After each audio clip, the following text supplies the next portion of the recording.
Bonjour à toutes et à tous. Moi, je suis Jérémy Fretin, directeur du pôle entreprise de l'Agence du Don Nature. Et donc, je suis accompagné d'Emeric. Je te laisse te présenter. Bonjour à tous, donc je suis Émeric Froidefond, je m'occupe de trouver des produits pour l'association Agence du Don Nature, également au pôle entreprise de l'association. Et on vous expliquera peut-être ce que c'est que les pôles, puisque chez nous on a un pôle qui s'occupe des relations avec les entreprises, un de la supply chain et puis un qui s'occupe des relations avec les associations partenaires. Voilà, merci. Merci Emeric, merci Julie pour cette introduction et merci à la FIS de nous permettre de participer à ce webinaire aujourd'hui. Donc, on va effectivement vous présenter ce qu'est le don de produits. Donc, sans plus tarder, je vais démarrer. Hop, voilà. Donc, quelques mots sur l'Agence du Don Nature. Je ne sais pas si vous nous connaissez toutes et tous. Nous sommes une association loi 1901 reconnue d'intérêt général qui a été créée en 2008. Et notre mission est très simple, hein. On va récupérer des produits neufs non alimentaires auprès d'entreprises dans le but de les distribuer à des associations de lutte contre la précarité et l'exclusion un petit peu partout en France. Ces produits non alimentaires, ça va être des jouets, des vêtements, des produits d'hygiène, de bien-être, des équipements de la maison et aussi, bien sûr, en grosse partie des produits d'entretien. Euh, on accompagne aujourd'hui un peu plus de 1200 associations partout sur le territoire métropolitain. Là, vous voyez quelques exemples de partenaires hein, qu'on peut être amené à accompagner. Donc, on a aussi bien des réseaux caritatifs nationaux, vous connaissez toutes et tous, comme le Secours populaire, les Restos du Cœur, les Apprentis d'Auteuil, le réseau Aurore, que des structures locales ou régionales qui sont engagées dans le domaine de l'action sociale. Et là, on va avoir aussi bien des épiceries sociales et solidaires que des centres d'hébergement, des accueils de jour, des structures d'insertion par l'activité économique, des CCAS. Notre objectif, c'est vraiment de couvrir l'ensemble du spectre de l'action sociale. Et ces structures, on va les auditer, les sélectionner à partir d'un dossier de candidature, s'assurer qu'elles répondent à un certain nombre de critères d'éligibilité avant qu'on puisse leur donner accès aux produits qu'on va collecter. Ça, c'est un aspect très important de notre mission, c'est vraiment de pouvoir garantir aux entreprises avec lesquelles on est partenaire cette sécurité et le fait que les structures vers lesquelles sont redirigés leurs produits sont des associations de confiance qui sont en capacité de redistribuer leurs produits auprès de personnes en situation de précarité. Pour vous donner un ordre d'idée, sur 2021, on devrait être amené à redistribuer un peu plus de 10 millions de produits et d'accompagner 1 200 000 personnes en situation de précarité à travers cette activité de redistribution. Les publics qu'on accompagne, alors naturellement, vu qu'on a un spectre assez hétérogène d'associations partenaires, on essaie de toucher vraiment la précarité de manière la plus transversale possible. Là, c'est quelques données qui ont été collectées à partir d'une enquête menée avec le cabinet AT Carnet, qui vous montre un peu la typologie de public qu'on accompagne à travers notre réseau associatif. Donc, vous voyez qu'on a évidemment une diversité très forte de publics auxquels on redistribue des produits parce que la précarité, ça touche un large panel de personnes qui a tendance aussi à se diversifier. On l'a vu avec la crise sanitaire, on a commencé à travailler avec des fédérations étudiantes, par exemple, avec la redistribution de produits, parce qu'il y avait des besoins qui étaient très forts remontés du terrain. Et puis après, bien sûr, tout au long de l'année, on va accompagner des structures qui sont en contact avec des familles, des monoparentales, des femmes en situation de violence, des enfants qui sont en situation difficile, et puis tout un tas d'autres publics vers lesquels on va essayer aussi tout au long de l'année de mener des actions dédiées pour répondre à leurs besoins qui sont très spécifiques et qui évoluent dans le temps. Comment on organise notre mission? Je vous ai dit que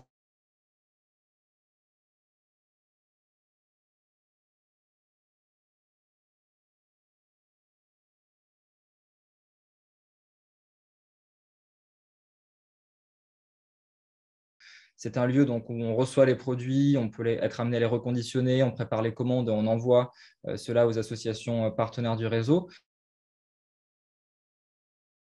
Éloigné du monde de l'emploi, au métier de la logistique. En fait, notre volonté, c'était avec l'ouverture de ce lieu d'intensifier notre activité, nos capacités de collecte et de redistribution, certes, mais aussi d'approfondir notre mission sociale et de mettre notre expertise en logistique au bénéfice de personnes qui pourraient du coup se former sur ces sujets-là et nouer des partenariats pour garantir leur insertion ou leur réinsertion sur le marché de l'emploi à l'issue de leur formation au sein de l'entrepôt. Et donc, on a des partenaires institutionnels et entreprises avec lesquels on travaille sur ces sujets-là, de manière à pouvoir proposer la formation la plus adaptée et garantir des conditions d'insertion par la suite à ces individus. Pour vous donner un ordre d'idée, sur 2020, on a formé un peu plus de 100 personnes au sein de l'entrepôt, qui a ouvert en plus dans des conditions un peu particulières, puisque c'était en plein début de la crise sanitaire. Sur 2021, là, on a déjà dépassé les 200 apprenants accompagnés. Et on souhaite vraiment continuer à faire de ce lieu un endroit où on peut former autant de personnes que possible à des métiers qui sont vraiment en tension et dans une région où en plus il y a voilà, des gros besoins en matière de logistique. Ces moyens logistiques, donc cette plateforme, c'est vraiment la colonne vertébrale de notre activité logistique. On va aussi s'appuyer sur des moyens en région, mutualisés souvent avec d'autres associations ou en partenariat avec des logisticiens, de manière à avoir un maillage territorial assez important, le plus dense possible, et pouvoir nous appuyer sur des solutions un petit peu partout sur le territoire métropolitain. Et puis voilà, juste pour information, le projet de l'entrepôt école dans les Hauts-de-France a reçu le prix coup de cœur des rois de la supply chain il y a quelques mois de cela.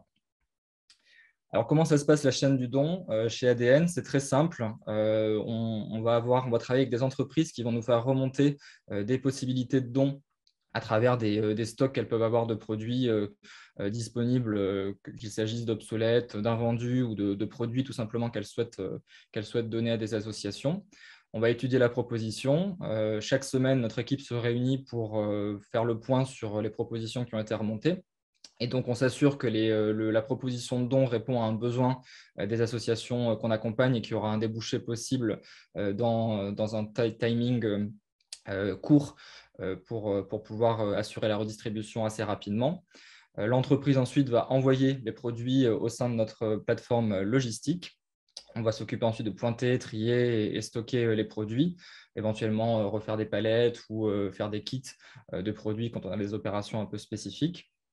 Ces produits sont ensuite mis sur un catalogue en ligne. Donc, on s'appuie aussi sur des moyens digitaux pour appuyer notre mission. Et donc, les associations qui ont été sélectionnées, qui font partie du réseau ADN, ont accès à ce catalogue en ligne, se connectent et 2 fois par semaine, il y a des mises en ligne avec les nouveaux produits qui sont arrivés sur le catalogue. Et les associations peuvent ensuite commander tout simplement en 3 clics leurs produits. Et on va ensuite les envoyer un petit peu partout sur le territoire. Et ensuite, vu qu'on est on est un simple intermédiaire entre entreprises et associations, ce sont les associations qui vont redistribuer ces produits au public qu'elles accompagnent. Alors, la manière dont on travaille avec les entreprises, de manière assez simple, il y a différentes possibilités de collaboration. Bien sûr, notre activité principale, ça reste la collecte de produits et notre souhait, c'est de pouvoir garantir un approvisionnement continu aux structures qu'on accompagne en produits de première nécessité. Donc, on va rechercher des donateurs en permanence, de nouveaux donateurs produits pour enrichir notre offre aux associations. Il faut avoir en tête qu'entre 2020 et 2021, on est passé de 800 à 1200 associations accompagnées. Parce que les demandes sont tellement fortes. On est sollicité quotidiennement pour pouvoir rejoindre le réseau ADN. Donc, naturellement, on a des besoins de plus en plus forts en termes de volume de produits. Et donc, on est constamment à la recherche de nouveaux partenariats sur ce volet-là. On a aussi 30% de nos ressources qui proviennent de mécénat financier. Donc là, ce sont des fondations, des entreprises qui, dans le cadre de leur politique d'engagement, souhaitent nous accompagner sur différents projets qu'on peut mener. On a des acteurs qui nous accompagnent sur la mise en place d'ateliers pédagogiques qu'on peut proposer à nos associations partenaires. Certains nous permettent nous aident à couvrir nos frais logistiques pour qu'on puisse proposer la gratuité de la redistribution des produits, puisque habituellement, dans notre modèle classique, les associations paient une contribution symbolique sur les produits qu'elles commandent sur notre catalogue. Cette contribution elle est en moyenne de 5% de la valeur marchande des produits.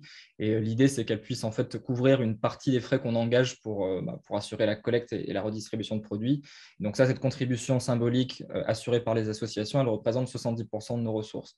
Donc les 30% sont apportés par du mécénat financier. On a aussi des entreprises qui mettent à disposition le savoir-faire de leurs collaborateurs pour nous appuyer via des missions de mécénat de compétences. Donc là, on peut être amené à recevoir de l'aide sur des sujets comme d'ordre graphique ou de marketing ou de logistique. Et puis, on va aussi monter des actions solidaires en partenariat avec des entreprises dans le cadre de journées de solidarité qu'elles peuvent organiser en lien avec leurs collaborateurs ou par exemple d'opérations où les clients de la marque sont appelés à se mobiliser. On y reviendra un petit peu plus tard. La raison pour laquelle on a proposé aujourd'hui ce temps d'échange à la FIS et ses adhérents, c'est parce que ça coïncide avec la publication d'un guide qu'on vient tout juste de sortir sur le don de produits et vers lequel vous pourrez vous rediriger afin d'avoir des détails sur tout ce qu'on est en train de se dire ce matin. C'est un guide qu'on a réalisé en collaboration avec l'Institut du commerce et les Restos du Cœur. L'Institut du commerce, c'est un réseau d'acteurs qui regroupe des industriels et distributeurs et prestataires de services qui cherchent à travailler ensemble sur différentes thématiques autour du commerce et qui souhaitent, à travers ces groupes de travail, produire des études, de la réflexion sur les changements que peut connaître le monde du commerce. Et donc, on est en lien depuis plusieurs années avec l'Institut du commerce pour voir comment promouvoir la pratique du don auprès des adhérents. C'est un assez gros réseau puisqu'il y a un peu plus de 200 entreprises qui sont référencées et qui font partie de l'association. Et donc, on a souhaité cette année faire un groupe de travail avec dans l'idée de créer un vrai guide assez exhaustif sur le don de produits. Donc là, on a souhaité travailler aussi avec un autre acteur du caritatif qui est les Restos du Cœur, de manière à appréhender le don de produits sur la partie non alimentaire, mais aussi sur l'alimentaire. Et donc, c'est un guide qui est à disposition de toutes les entreprises, quel que soit leur degré de maturité sur les sujets relatifs aux dons et quel que soit leur secteur d'activité. Et on voulait vraiment, à travers ce guide, avoir une approche du sujet qui soit hyper pragmatique et transversale. Et donc, on s'est aussi appuyé sur l'expertise d'entreprises, puisque c'était évidemment important pour aborder ce sujet-là. Et donc, on a Intermarché, Métro et Sodexo qui nous ont aidés à co-rédiger le guide. Concrètement, qu'est-ce que vous retrouverez dans ce guide? Je vais passer assez rapidement parce qu'on a très peu de temps ce matin, mais vous aurez ensuite la possibilité de voir un peu plus en détail ce qui fait partie de ce guide. Vous avez toute une partie qui essaie de repositionner un petit peu le don au cœur de la stratégie RSE des entreprises. C'est-à-dire, le don, c'est certes une solution pour écouler vos invendus ou vos surstocks, mais c'est aussi une démarche d'engagement assez forte sur le plan environnemental et sociétal. Et ça, on revient assez longuement là-dessus dans le guide parce qu'on pense que c'est vraiment des éléments à avoir en tête quand on souhaite démarrer ou consolider une démarche de don. Ça permet vraiment de voir le sujet de manière beaucoup plus large et de montrer à quel point c'est une démarche qui a du sens et qui est importante. C'est bien sûr une démarche qui permet d'engager en interne et en externe. Et c'est vrai que ça, c'est un point aussi sur lequel on revient exhaustivement dans ce guide. C'est montrer en quoi le don peut être activé de différentes manières auprès de vos collaborateurs, auprès de vos clients, dans le but de renforcer la cohésion d'équipe, de contribuer à votre image de marque à travers des activités ou des opérations qui peuvent mobiliser autour d'un projet solidaire l'ensemble de vos parties prenantes. Bien sûr, il y a un sujet réglementaire. Ça, c'est un point qui est capital puisque la réglementation autour du don vient à évoluer, notamment avec la mise en application de la loi anti-gaspillage économie circulaire. Et donc, dans le guide, on revient exhaustivement sur les différents textes qui encadrent la pratique du don, notamment le don de produits. Voilà, donc je ne reviendrai pas en détail là-dessus, mais c'est important puisqu'on on se situe dans un timing assez important, puisque au 1er janvier 2022, vous aurez l'interdiction de détruire vos invendus sur le non alimentaire. Et donc, cette loi anti-gaspillage et économie circulaire, elle promeut le don comme une solution importante à privilégier pour vos invendus. Et donc, voilà, on revient un peu en détail dans le guide sur les différentes dispositions qui ont été établies autour de ce texte. Et puis, on revient également sur les avantages financiers autour du don, notamment les conditions d'obtention de la réduction d'impôt à hauteur de 60% du coût de revient de vos produits, et l'exemption de régularisation de TVA sur les produits qui a été instaurée par la loi anti-gaspillage et économie circulaire. Un deuxième aspect sur lequel on revient en détail dans le don de produits et qu'on a fait à partir d'enquêtes qu'on a pu mener auprès de notre réseau associatif et d'observation de l'évolution de la redistribution des produits qu'on collecte, c'est revenir en détail sur les produits qui peuvent être donnés aux associations et ceux qui sont les plus recherchés. Là, naturellement, sur la partie produits d'entretien, on retrouve la lessive, le produit vaisselle, l'essuie-tout, de nombreux produits de types divers hors insecticides, parfois des produits professionnels, mais seulement s'ils peuvent être utilisés par le grand public. Donc voilà, on vous met quelques exemples de produits qui sont particulièrement appréciés et qui trouvent des débouchés très importants parce que ils peuvent servir pour nettoyer des centres d'hébergement qu'on accompagne, pour permettre à des personnes qui sont logées dans ce type d'établissement, de nettoyer leur propre espace de vie. Voilà, c'est des produits qui ont une utilité très forte, quel que soit le type d'action que peut mener le partenaire associatif qu'on va accompagner.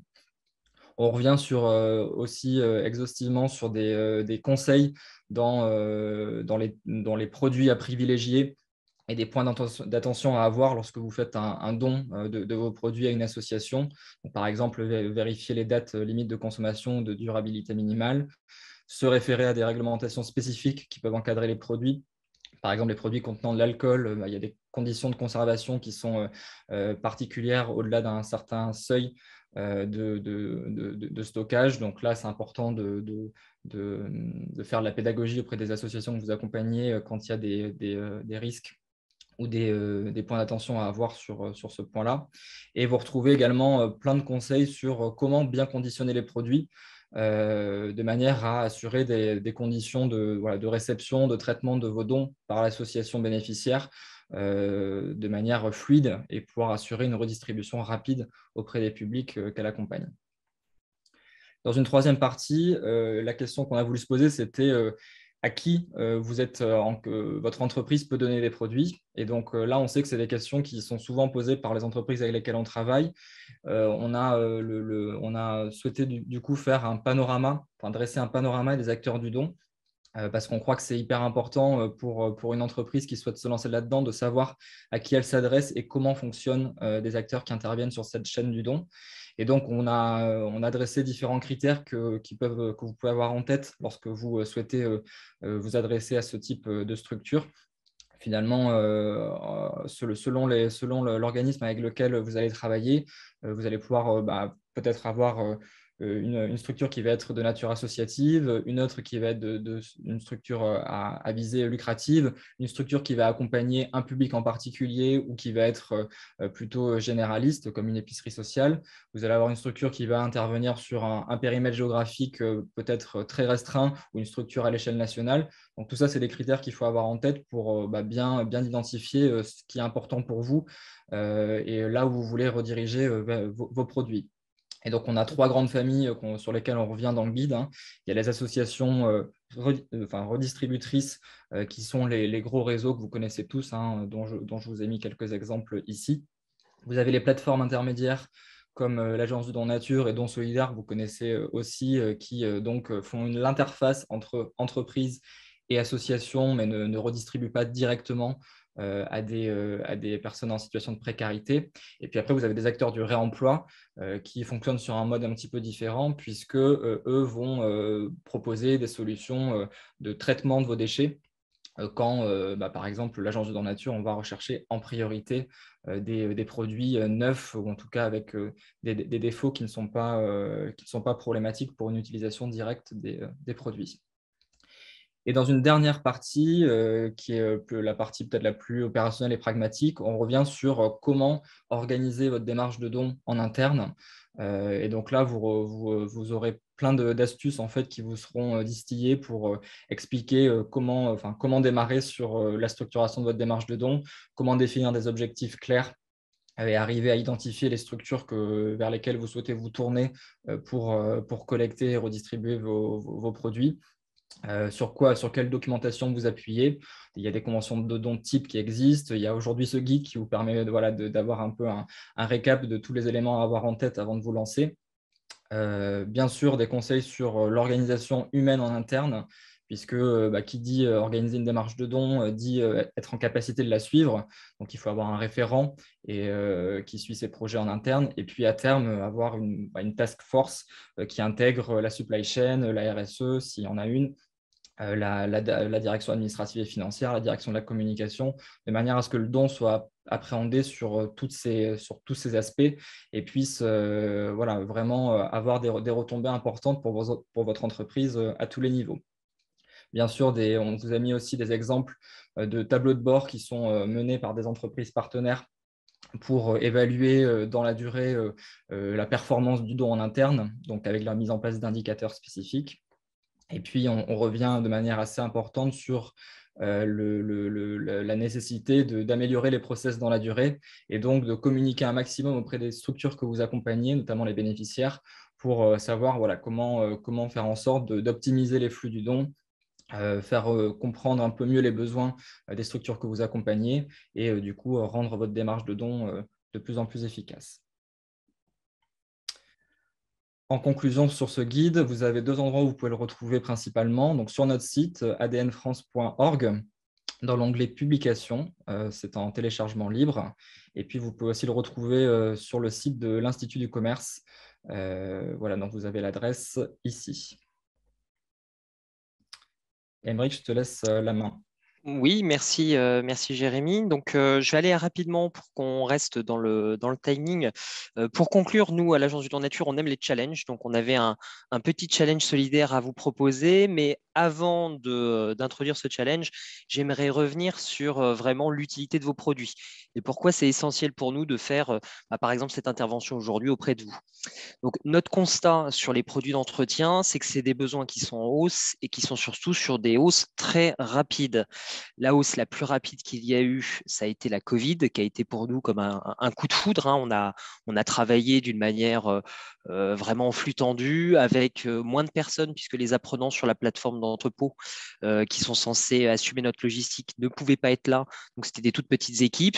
Et les besoins des associations ont vraiment été tournés à ce moment-là vers les produits d'entretien, particulièrement les produits nettoyants anti-Covid.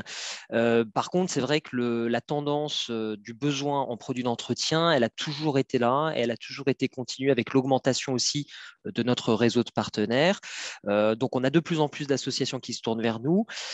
Ces associations qui se tournent vers nous, pourquoi? Parce qu'en fait, ça vient dans un choc conjoncturel qui fait qu'il y a de plus en plus de personnes démunies. On a passé la barre des 10 millions de personnes en précarité en France. Et donc, forcément, on retrouve ces chiffres dans nos constats, dans nos partenaires. Ce glissement vers la précarité durable, c'est quelque chose qui a été assez structurel. On l'observe depuis une trentaine d'années. Ça s'est un petit peu accéléré là depuis les dernières crises économiques et puis la crise sanitaire, forcément. Ce qu'il faut savoir, c'est que ce n'est pas forcément la très grande précarité qui augmente. En fait, la très grande précarité, elle reste relativement stable, autour de 300 000 personnes, même si la dernière étude, elle date de 2012 et elle faisait état de 200 000 personnes. Par contre, là où on voit une augmentation, c'est la précarité intermédiaire, c'est-à-dire des foyers qui peuvent avoir un emploi, qui peuvent avoir un toit, mais qui finissent à la fin du mois un petit peu sur la paille, qui ont des difficultés à subvenir à tous leurs besoins, qui font des sacrifices, notamment en ne prenant pas de produits, de choses superflues, en restant focalisés sur l'essentiel, le strict minimum. Donc l'Agence du don en nature, c'est aussi donner du confort. C'est pas que donner le produit de première nécessité indispensable, même si c'est sa mission première, c'est aussi apporter un peu plus de confort réconfort à des foyers qui sont en difficulté. Donc, la Covid a entraîné des demandes pour les produits en norme 14476, globalement sur tous les produits d'entretien. On a aussi eu une demande énorme sur le gel hydroalcoolique, sur les masques. Ça a été des produits on a distribués par millions en l'espace d'une année. Le deuxième point, c'est les produits d'entretien ménagers, en règle générale, et plus particulièrement lessive et produits vaisselle et produits lave-vaisselle. C'est un poste de dépense qui très souvent est délaissé par les foyers. Parce qu'effectivement, ils vont privilégier la nourriture, les vêtements, même pas les fournitures scolaires. Et donc, c'est vrai que les produits d'entretien sont vite délaissés et les familles, soit font elles-mêmes des produits, mais ce n'est pas forcément très efficace, ou alors n'achètent simplement pas de produits d'entretien. Voilà. Donc, la lessive, pour nous, c'est quelque chose de particulier parce que c'est le produit le plus demandé. C'est le plus demandé parce que c'est le moins donné finalement, alors à proportion, toute proportion confondue. Ça ne veut pas dire que les entreprises qui en fabriquent n'en donnent pas, c'est qu'il y a tellement de besoins qu'en fait elles n'arrivent pas à fournir suffisamment pour le secteur associatif. C'est un produit qui est relativement cher pour les ménages, qui n'est pas donné à l'échelle locale et donc beaucoup d'associations sont dépendantes de structures comme l'Agence du Don Nature ou Don Solidaire pour les approvisionner sur ces produits. En règle générale, la lessive elle est distribuée dans les épiceries sociales puisqu'elle s'adresse à des foyers qui ont un logement, qui ont une machine à laver, donc qui ne sont pas forcément hébergés. Par contre, c'est vrai qu'on a des besoins sur de la lessive professionnelle, notamment sur des centres d'hébergement d'urgence et des CADA, qui sont des centres d'accueil pour les demandeurs d'asile, puisque c'est des personnes qui ont passé beaucoup de temps à la rue et dont les vêtements sont parfois très souillés. Donc, ils ont besoin de produits assez récurrents, qui récurrent de manière importante pour retirer les parasites et toutes sortes de choses. Donc, c'est les deux produits les plus demandés, la lessive pour les particuliers puis la lessive pour les professionnels. Alors, on recherche bien évidemment tous les autres types de produits d'entretien. De toute façon, c'est une des catégories où on a le plus de mal à subvenir à la demande. Donc, on recherche des ustensiles comme des balais, des éponges, des brosses à récurer, du rouleau essuie-tout. Voilà, il y a vraiment toutes les catégories qui sont représentées, les produits d'hygiène pour les WC. Tout ça, les associations se les arrachent quand on en propose. C'est vrai qu'on est toujours sur des petites séries, parfois sur des grosses, mais qui partent très très vite. Donc nous recherchons tous les produits qui ne sont pas périmés ou qui sont, on peut récupérer à 3 mois de péremption si vous voulez, mais après ça devient très compliqué de pouvoir délivrer un produit en bon état aux associations. Des produits aussi qui sont utilisables en l'étain, c'est-à-dire qu'on ne peut pas récupérer des pièces, on ne peut pas récupérer des recharges s'il n'y a pas le matériel adapté pour les utiliser, parce que très souvent les associations, en fait, elles n'ont pas ce matériel-là et elles ne vont pas pouvoir se l'acheter. Donc on demande à ce que les produits soient livrés vraiment en conditions d'utilisation. Et si c'est des recharges, eh bien, il faut que sur les palettes de dons, ils soient proposés aussi avec le matériel. Et puis aussi, alors nous, à l'Agence du Don Nature, on est quand même spécialisé sur l'invendu, sur le surstock, c'est-à-dire des produits qui peuvent avoir des petits défauts, qui peuvent être abîmés, qui peuvent avoir des dates de péremption relativement proches.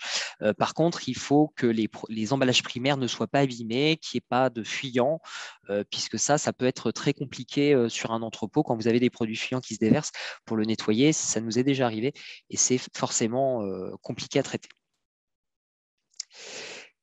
Donc le challenge que nous vous proposons aujourd'hui, alors ce challenge, il fait déjà état d'un constat. On a énormément besoin de lessive en ce moment. On en a eu, mais c'est vrai que c'est des produits qui partent très vite, trop vite. Et donc là, sur la fin de l'année, avec toutes les sollicitations qu'on a pu avoir, on a décidé de vous proposer cette action solidaire. Donc nous recherchons 200 000 litres de lessive et 125 000 litres de spray nettoyant. Alors spray nettoyant, c'est pour les surfaces, c'est pour les toilettes, c'est tout ce qui va permettre de nettoyer en fait la maison. Nous recherchons également 300 000 liquides vaisselle, alors 500 millilitres, 250 millilitres, du liquide vaisselle sous tous ses formats. Et nous recherchons également 10 000 éponges, puisqu'en fait, nous avons très peu d'éponges à proposer aux associations et c'est un besoin qui est très souvent remonté. Si vous souhaitez vous investir dans ce challenge, alors en quoi il consiste? Déjà, ce challenge, c'est faire un don à l'Agence du Don Nature. Donc, c'est forcément la première étape, avec des propositions de dons qui nous arriverait avant le 15 novembre et un envoi des produits qui serait fait vers le 30 novembre, ce qui nous permettrait de distribuer les produits avant Noël. Notre objectif, c'est d'apporter du confort aux familles pour la période de Noël. Voilà. Donc la fin des envois des produits et le début des distributions correspondrait au Giving Tuesday, qui est une journée mondiale qui promeut le don de produits, qui promeut la solidarité. Et je te laisse passer, Jérémy. Et une fois qu'on aura eu ces produits-là, et si on a suffisamment de choses pour avoir une action un peu plus importante, on vous propose d'aller plus loin. Donc, en fonction des arrivages que nous aurons reçus, nous pourrons vous proposer de faire un tri solidaire. Donc, vous pourrez envoyer quelques membres de vos équipes sur notre plateforme et on pourra confectionner des kits d'hygiène pour les familles. Nous, notre cible principale, c'est les foyers de personnes démunies, donc un papa, une maman, ou deux papas, deux mamans d'ailleurs, des enfants, et donc on va essayer de leur faire un kit pour qu'ils puissent s'occuper de leur foyer, et ça dépendra bien évidemment des typologies de produits qu'on aura reçus. On vous propose également de faire une visite de notre entrepôt école, alors qu'il se trouve à Dourges sur la plateforme Delta 3. C'est l'occasion de voir un petit peu notre action, c'est l'occasion de découvrir les équipes, de comprendre comment ça fonctionne le don en nature, et c'est une action qui est toujours très appréciée des partenaires avec lesquels on peut travailler. Et puis, on peut aller encore plus loin et vous faire, par exemple, rencontrer une association du réseau. Alors, ça se couplerait probablement avec la visite de l'entrepôt le matin et puis visite d'association l'après-midi, comme ça pour découvrir un petit peu le secteur de l'action sociale, soit une épicerie sociale, soit un chantier d'insertion, un hébergement, etc. Et puis, si vous le souhaitez, et si vous souhaitez aller plus loin dans la valorisation de votre challenge, on peut passer par des articles, soit sur notre site, soit sur le vôtre. On peut faire des supports vidéo, on peut avoir des publications sur les réseaux sociaux. Voilà, donc on peut mettre en place tout un tas de choses. Aujourd'hui, on vous fait un appel aux dons. Donc, on recherche de la lessive, on recherche du liquide vaisselle, on recherche des sprays nettoyants et des éponges. Faites-nous vos propositions de dons à mon adresse email que vous retrouverez en fin de présentation à emeric.fratefond@adnfrance.org. À partir de là, moi, je vous réexplique comment fonctionne le don, comment vous obtenez votre reçu fiscal pour les crédits d'impôt, etc. Le jour du Giving Tuesday, on fait un peu un état des lieux de ce qu'on aura reçu et on vous propose une action solidaire avec vos salariés si on a suffisamment de choses pour la faire. Le dernier point sur lequel je voulais conclure finalement, c'est que la loi AGEC, c'est une loi qui va rentrer en application en janvier 2022, qui promeut de faire des dons avant de réutiliser ou recycler les produits, parce qu'il y a beaucoup de produits qui peuvent être utilisables et qui sont pourtant recyclés. Ce n'est pas une loi qui explicite vraiment facilement comment faire des dons aux associations et on peut comprendre que pour vous, entreprises, et puis surtout pour des PME qui ne sont pas forcément encore dans une démarche de dons très importante, qui n'ont pas forcément de département RSE par exemple, ça peut être compliqué, un vrai casse-tête de trouver des associations partenaires. Donc c'est aussi à ça que servent les intermédiaires du don, soit ces intermédiaires associatifs comme Agence du don nature, don solidaire, soit payants comme Commerço et Phoenix. On est aussi là pour vous apporter une sorte d'expertise sur le secteur associatif, un suivi, une traçabilité, éviter de donner vos produits à des partenaires que vous ne connaîtriez pas pour lesquels vous ne connaîtriez pas l'utilisation des produits. Nous, on travaille depuis 13 ans aujourd'hui avec des partenaires de confiance et tous les acteurs qui rentrent dans le réseau sont audités, sont contrôlés régulièrement et on fonctionne vraiment à la confiance, mais aussi à la surveillance chez ADN. C'est-à-dire qu'on demande des comptes aux associations et elles ne peuvent pas utiliser les produits en dehors du cadre qui est celui d'une charte de partenariat qu'elles signent avec nous. Voilà, donc c'est à vous de jouer. Là, vous avez l'équipe entreprise de l'Agence du don nature qui vous est présentée et Morgane que vous verrez si on fait un challenge solidaire puisqu'elle est sur ces parties-là. Et puis Romain, notre directeur général. Et c'est à vous de jouer. N'hésitez pas à nous poser vos questions également. Je pense qu'on a un petit peu de temps pour cela.